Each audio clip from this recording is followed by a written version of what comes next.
Whew. Last video of the year. Let's do this.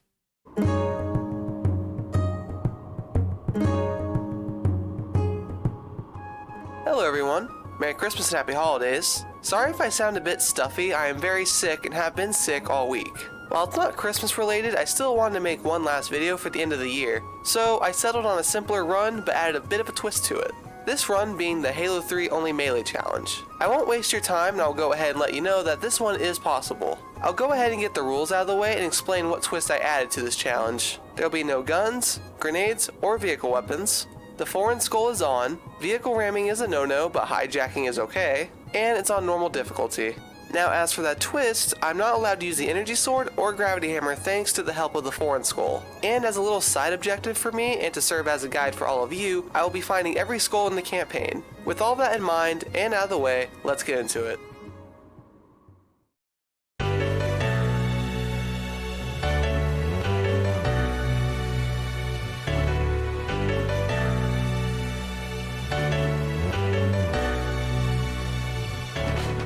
Right from the start of this level, I ran into my first Covenant encounter and beat them all to death, and we're already at our first skull. For this one, you're going to run past this phantom, stick to the right side of the mountain, and it'll be on this lower rock ready for the pickup.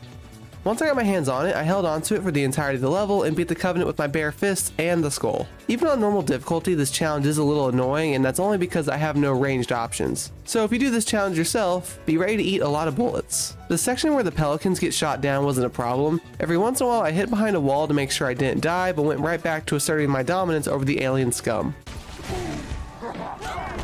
Now here's a section that was obnoxious, but possible. Sure, I could have just ran past these jackal snipers, but I didn't want to chance them killing me as I was running away. So I took them out and went about my business. Now it's time for that second skull.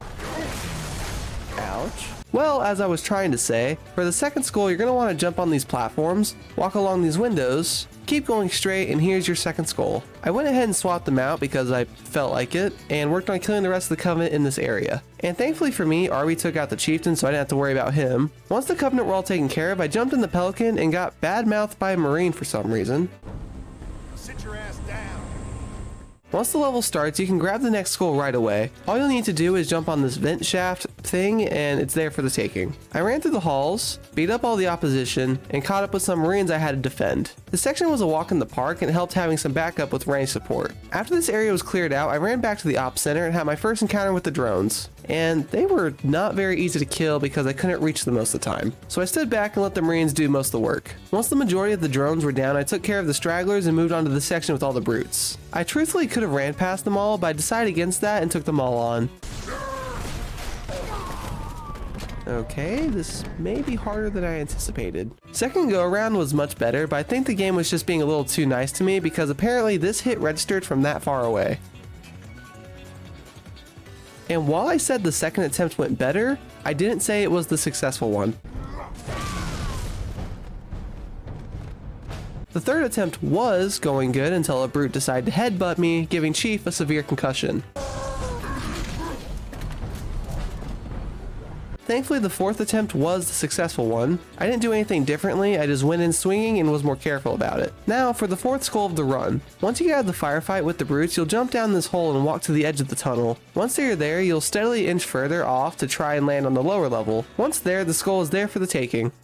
Now, time for the barracks. The barracks weren't difficult. The only reason I kept dying was because I kept being impatient and thought I had plot armor. Taking out the chieftain and the other brutes at the end was very easy, but mostly because there was a regenerator constantly healing me. After taking the elevator up, I helped take out the jump pack brutes, picked up an invisibility, and worked my way to the ops center.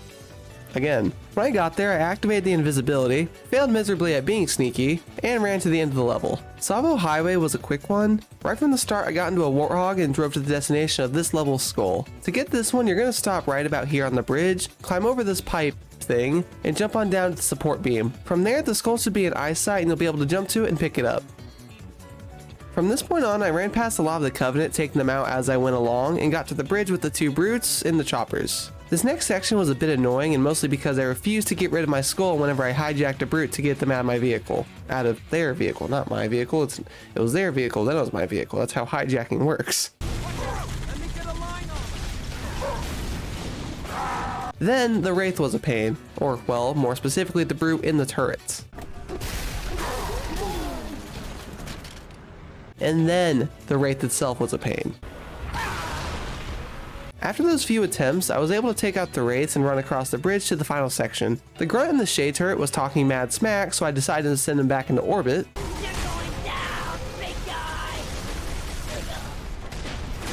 I then juked the chieftain, destroyed the barrier, and the level was over. This run has been pretty mindless so far. I know that'll change once I reach the later half of these levels, but this one was still a breeze. Before continuing on, let's get the skull from this level. Once you reach this section with the anti-air wraith, the skull will be on top of this silo thing. All you'll need to do is park a warthog close to the wall and grenade jump up. Once you're up there, it'll be right there for the taking.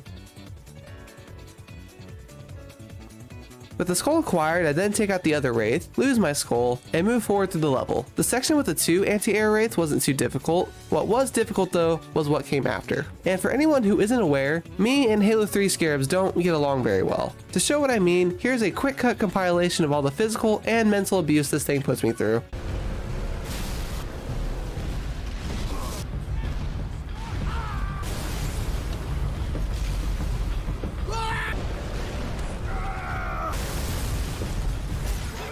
After those many attempts, I finally made it onto the scarab and destroyed it. Moving forward, taking out these brutes, hunters, and even the chieftain wasn't an issue. It was all a breeze until I got to the AA gun. I decided to stick with using my fists even for the gun itself, but because it was so high up, I had no way to reach it, unless...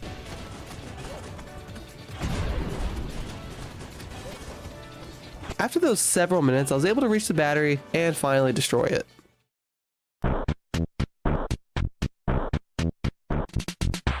Ah, floodgates. What a wonderfully easy and short level. And to get the skull for this level, you're going to want to carry your battle rifle, zoom in on this specific spot, and shoot the combat form in the middle of the air so that way it drops the skull upon death.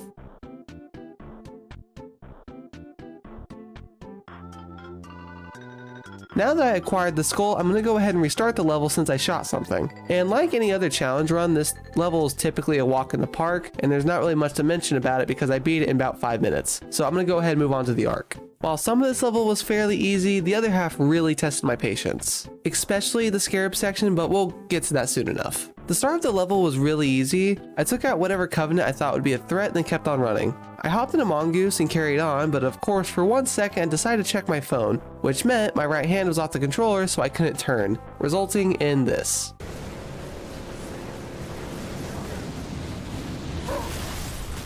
Second go around was much better, and instead of going to the objective, I'm going to go ahead and grab this level's first skull. To get this one, you're going to want to drive to this area here, hijack a ghost, and while boosting, angle yourself in such a way so that way you drive up the cliffside. Once on top, stop right about here and you're going to want a grenade jump to reach the skull. Now that you've acquired the skull, you may progress forward. This area with the choppers, ground troops, and shade turrets wasn't too bad, but I did have to repeat it because I was a little too hasty and got myself killed.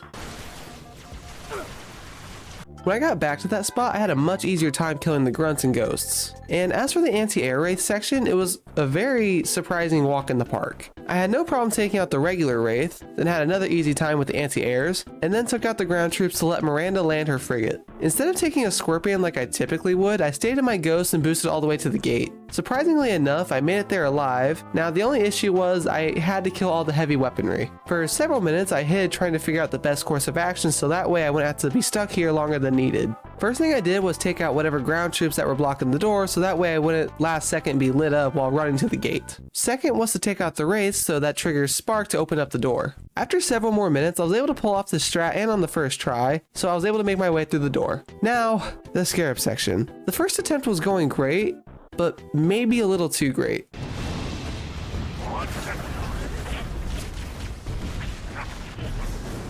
Find that power core, Chief.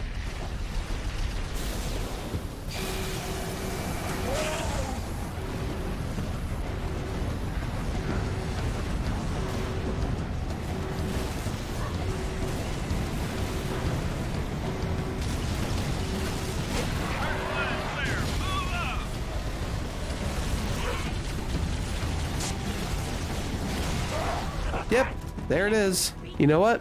Quick cut compilation again. First line clear. All armor, warm up.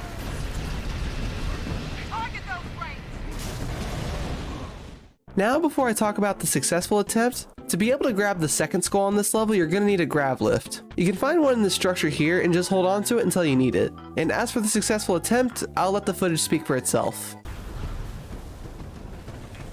Find that power core, Chief.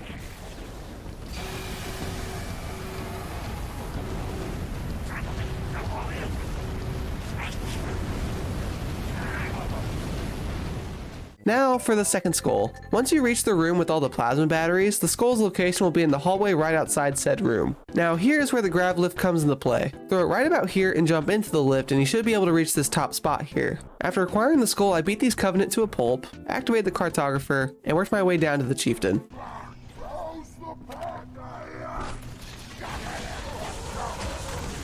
Hang tight, You Chief. dumbass, why On our didn't you way. pull out your hammer? Well, with the chieftain down for the count, that just leaves his pack and the invisible brutes I ignored earlier. And it was right about here where my sister asked me what food starts with a K, and I, without thinking, immediately replied with carrots. Why I felt the need to share that story, I do not know, but let's go ahead and move on.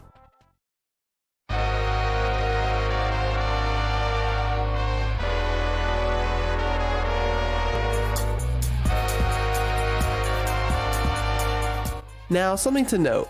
If you're looking to get both these skulls on your playthrough, you'll have to start from the beginning of the level and not any other rally points. Now with that out of the way, time to give the Covenant their ass beatings. The beginning area was incredibly easy. I even destroyed the anti-air wraith with 3 bare fist punches to the back. I know the back of the wraith is the weak spot, but damn. I then jumped into the Warthog by myself and drove to the first tower. There were many attempts of me trying to get past these ground troops, but they laid the pressure on thick and it took me a few minutes to get into the tower. After barely surviving a suicide grunt, I went to the top of the tower, activated the invisibility I grabbed earlier, and embarrassed this pack of brutes. When I got back down to ground level, I drifted back to the beachfront and hopped in a Hornet alone. Now for the first skull of this level. While in the Hornet, go ahead and fly to the second tower and hop out. Run up this ramp and it's right there for the taking. When I flew to the third tower, I witnessed a wraith deciding it's better to sleep with the fishes instead of fighting for what they believe in. Weird choice, but alright. I destroyed the first anti-air wraith without any issues, got murked by a shade turret,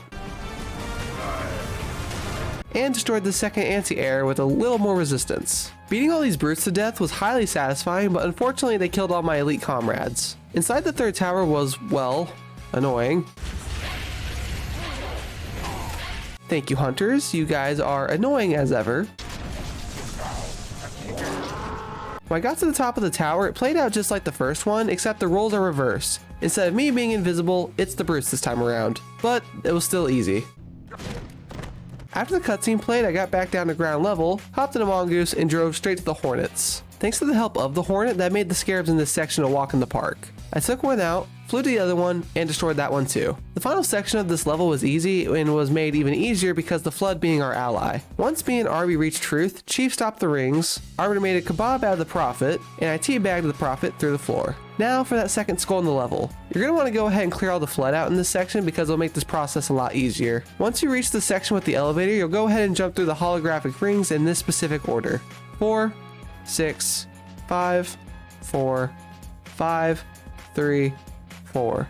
Once you're done jumping through the rings, they'll start blinking in sequence, letting you know you did it correctly. Head back to the back of the Citadel and the skull will be waiting for you there at the front of the light bridge. There wasn't much going on in this level. I ran past this first section here and got to the room that holds this level's skull. And while I didn't, go ahead and kill all the Flood in this area so you'll have an easier time reaching the skull. You'll want to jump on this thing here, jump to the flesh platform, and walk up this tendril and the skull is there for the taking.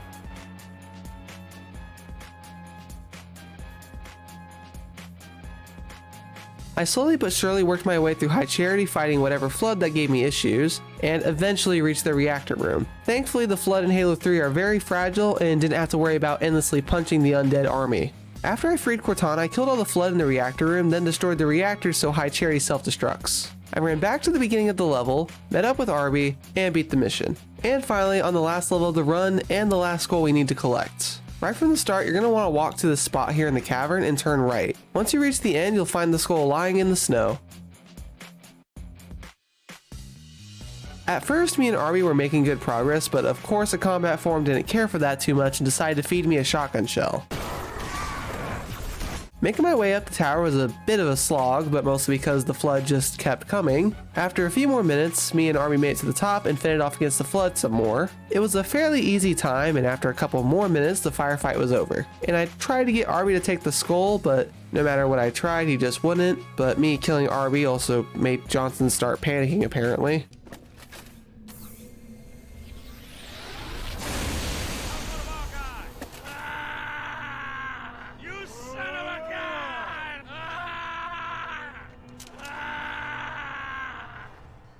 But after that, it was time to fight Guilty Spark. Of course, like any other Halo 3 run, the Guilty Spark boss fight is what breaks most runs because you can only kill Spark with the Spartan laser. Once that fight was over, me and Arby made our way to Johnson's Warthog. Holy shit. Wow, that is not what I expected. Once I respawned, I got into Johnson's Warthog, but only to drive to the Mongoose and abandon Arby by accident. Sorry, buddy. One 5-minute driving section later, and this run was complete. And that's it.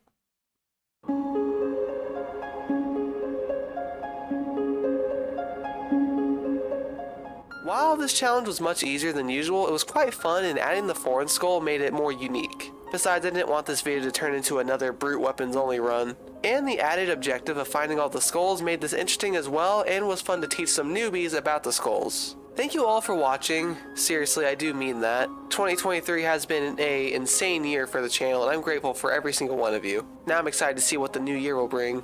Take care, everyone, and I'll see you in the next one.